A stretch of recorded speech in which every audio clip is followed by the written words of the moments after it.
রব্বুল আলামিন বলবেন, ইকরা কিতাবাকা বিনাফসিকাল ইয়াওমা আলাইকা হাসিবা। ও বান্দা, এই আমলনামাগুলো তুই নিজেই পড়তে পারবি। তোর আমলনামা পড়ার জন্য কারো কাছে যেতে হবে না, কোনো ভাষাবিদের কাছে যেতে হবে না। তোর আমলনামাগুলো তুই নিজেই পড়তে পারবি।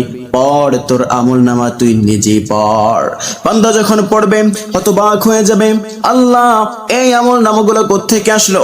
আমি তো এমন গুনাহ করি নাই, আমি তো এমন অন্যায় করি নাই, ফেরেশতারা ভুল করে আমাকে এই আমলনামাগুলো দিয়ে দিয়েছে।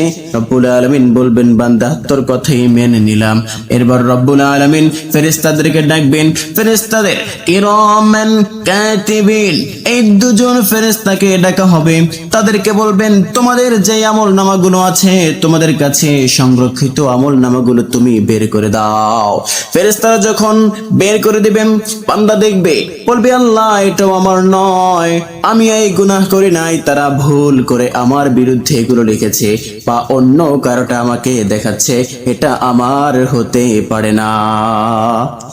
রব্বুল আলামিন বললেন, বান্দা ঠিক আছে, তোর কথাই মেনে নিলাম, এগুলো তোর নয়, কিন্তু জমিনের মুখ আমি খুলে দেব। কোন জায়গায় তুই অন্যায় করেছিলি, জমিন সেগুলো এক এক করে বলে দেবে।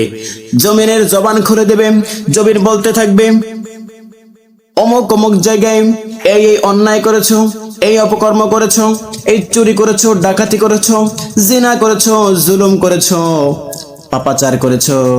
সমস্ত বিষয়গুলো যখন এক এক করে বলা শুরু করে দিবে, লোকটা হতবাক হয়ে যাবে, বলবে, ও জমিন, তুমি এগুলো কোথায় পেলে? কোথায় পেলে তুমি এগুলো? আমি তো এগুলো করি।